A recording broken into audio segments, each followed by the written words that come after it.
First, the 4 self-improvement traps that will lead to self-improvement making your life miserable. Trap number 1. I remember picking up a book called Miracle Morning. This is no shade to the author. It's just part of my journey. And it has this savers morning routine process. Silence, affirmations, visualization, so on and so forth. And I tried to do this routine every single day diligently. I even wanted to make a video about it until I realized that I was trying to solve problems that didn't exist. So I stopped doing that routine and I started doing things in my morning that actually felt helpful to me and where I was at that moment. Immediately, my life felt better. And this is trap number 1. Self-improvement to solve non-existent problems will make you miserable. And the most vulnerable people to this trap are overachievers. Self-improvement should look like a list of actual problems that you have that seem to affect you in your day-to-day life that you've dived into and you understand the root cause of. Maybe a list of goals that you want to achieve that you've really thought about. And then a list of experiments to try that addresses those other 2 lists. It's that simple. You should not touch a 7-step morning routine. A cold plunge, attempt to give up coffee, unless it very specifically addresses something on those lists. There are no circumstances where you should be trying to wake up at 5 a.m. unless you have a real reason to wake up at 5 a.m. You don't need to declutter your whole life unless the space around you is bugging you. You don't need to quit coffee unless you're like me and after 1 coffee, you just feel terrible. Bad self-improvement that keeps you stuck in a miserable cycle is self-improvement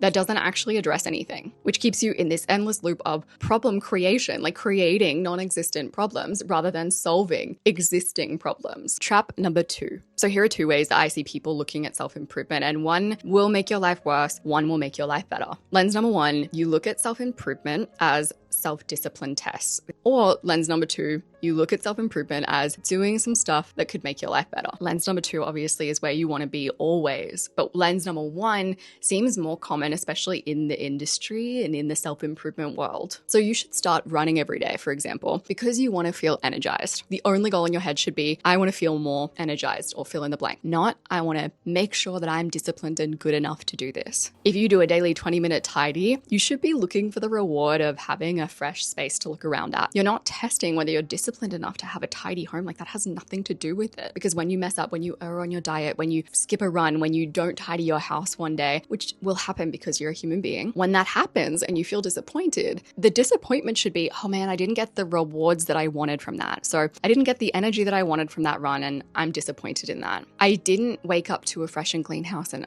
that makes me sad because I hate that feeling. But if what you find is that you're more disappointed in yourself than you are in the fact that you didn't reap the rewards of a change that you wanted to make, that's when it gets into scary territory, because now you're in what I think of as a self-criticism cycle, and that is when self-improvement will make you miserable. I made a whole video about that. I'll have it linked below. I'm of the belief that no one who is in a self-criticism cycle should be consuming self-improvement content unless that self-improvement content is helping them to get out of that cycle. Trap number 3. Imagine waking up on a Sunday morning. You put on a self-improvement podcast, you feel motivated and inspired, you even take some notes, and then you take what you've learned and you do nothing. You put on another podcast, you put on another video, you have all of these ideas of things that you could do, but you haven't done anything with those ideas. Welcome to trap number 3, treating self-improvement like a collector's hobby. To make a comparison, this is very similar to someone researching how to camp, listening to books, podcasts, YouTube videos all about camping, buying all of the camping equipment, and kind of waiting for the one piece of advice that's going to get them camping.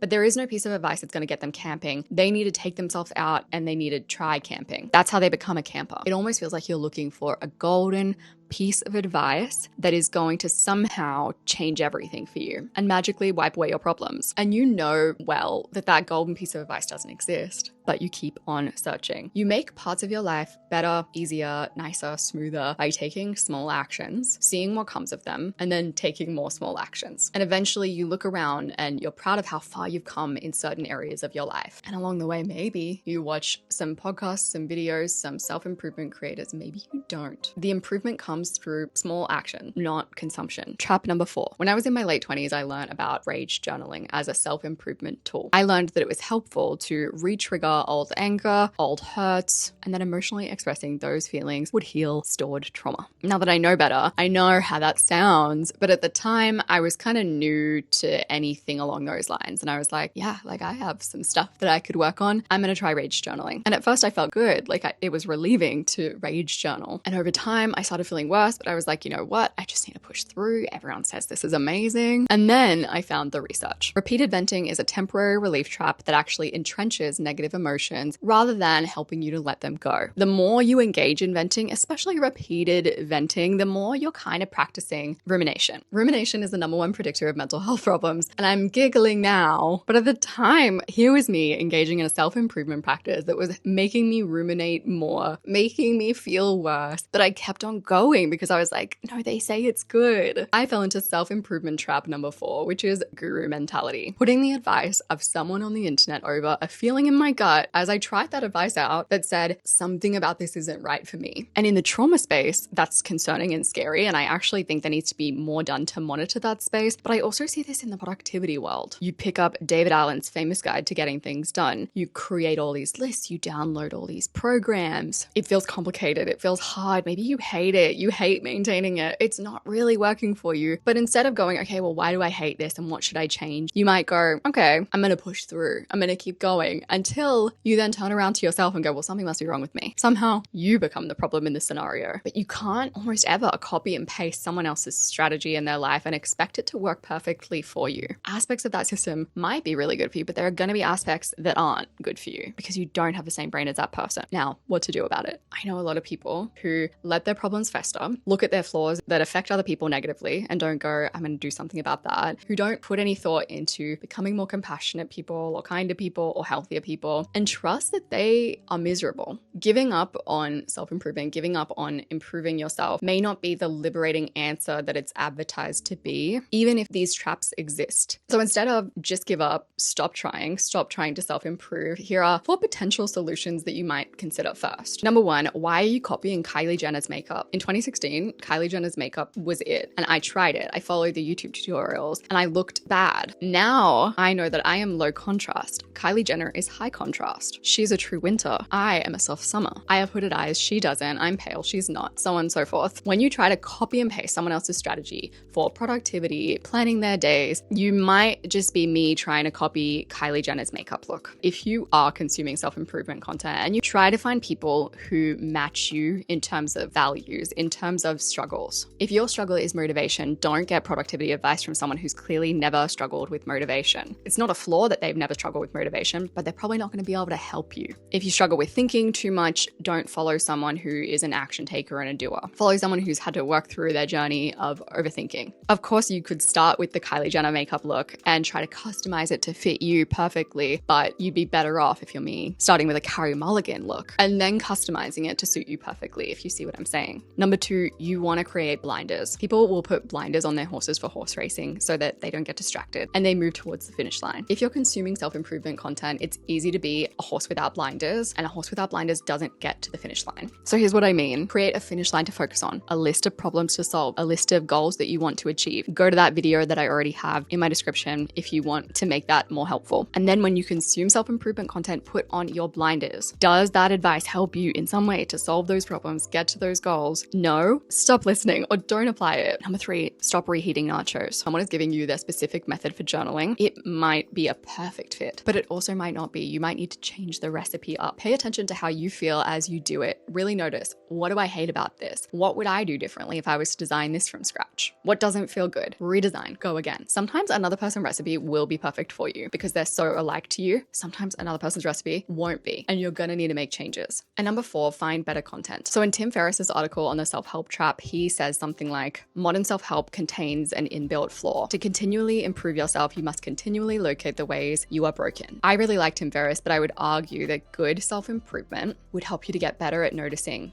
if you are caught up in a trap of finding things about yourself that are broken. And good self-improvement would help you to break that pattern over time. And I've come to realize, especially I just saw a clip of the Clavicular interview where he talks about what he's doing as self-improvement, that there is a huge range when it comes to self-improvement content. It's really easy to get caught watching the wrong people. And I remember one time when I was going to therapy and then I saw this list of therapist red flags and my therapist ticked every single one of them. I actually saw that list after I'd finished up with her because because I was like, something's wrong. But it did help me to realize, oh, I'm not crazy. And some of the stuff she was doing was weird. Here is a similar list of self-improvement red flags on the off chance that you are listening to people in the self-improvement space that are spreading weird ideas. I'm going to put that on the screen and I'll also have it in the description. Knowing all of this, how do I show up online better? I am a self-improvement creator creating a video about how self-improvement can make your life worse, even if you are the smartest of people. And I see the irony in that.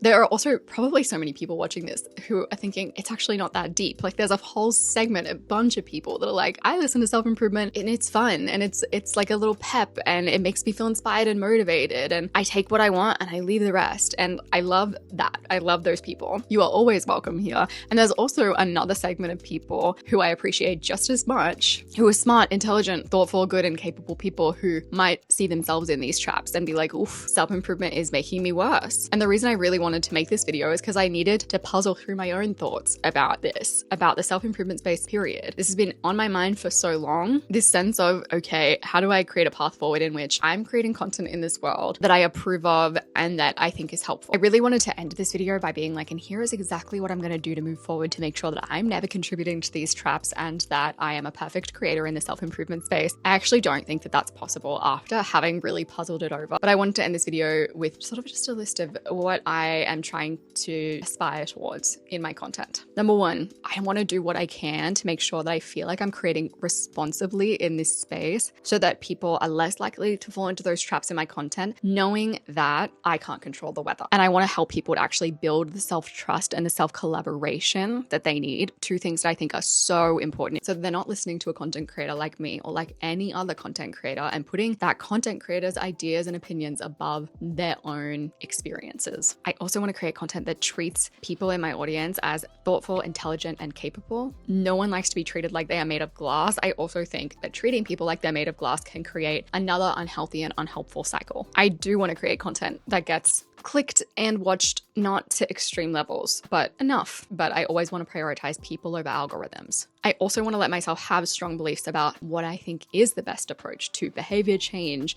what I think is the best approach to productivity, while also allowing people to disagree with me and have different opinions. My approach to productivity and behavior change has developed to really prioritize flexibility, self-acceptance, working with yourself. And I really believe in those approaches. I believe that they're the best fit for people that are like me. I don't want to water down or soften my content so that everyone feels seen. I actually want to create content that's as specific as a Kylie Jenner makeup look, but where people can quickly identify, oh, like I'm not a true winter. I don't have hooded eyes. It's so on and so forth. I don't know how I'm going to do that, but I want that. With all of that said, thank you so much for watching. If you watched this end part of the video, I appreciate you. This was me rambling and working out my own thoughts and just wanting to express them because this has been so top of mind for me. I hope that some of the ideas in this video were helpful in some way. If you feel like you are in one of the traps that I've talked about in this video and you feel like unsubscribing from self-improvement is one of your steps forward, please know like that doesn't bother me one bit. I did kind of defend self-improvement a little bit in this video, but I could not care less. If anything, I would be stoked if the result I got from this video was you unsubscribing from self-improvement because that's what you know in your heart you need to do. Amazing. Please do that. I appreciate you so much and I'll see you soon.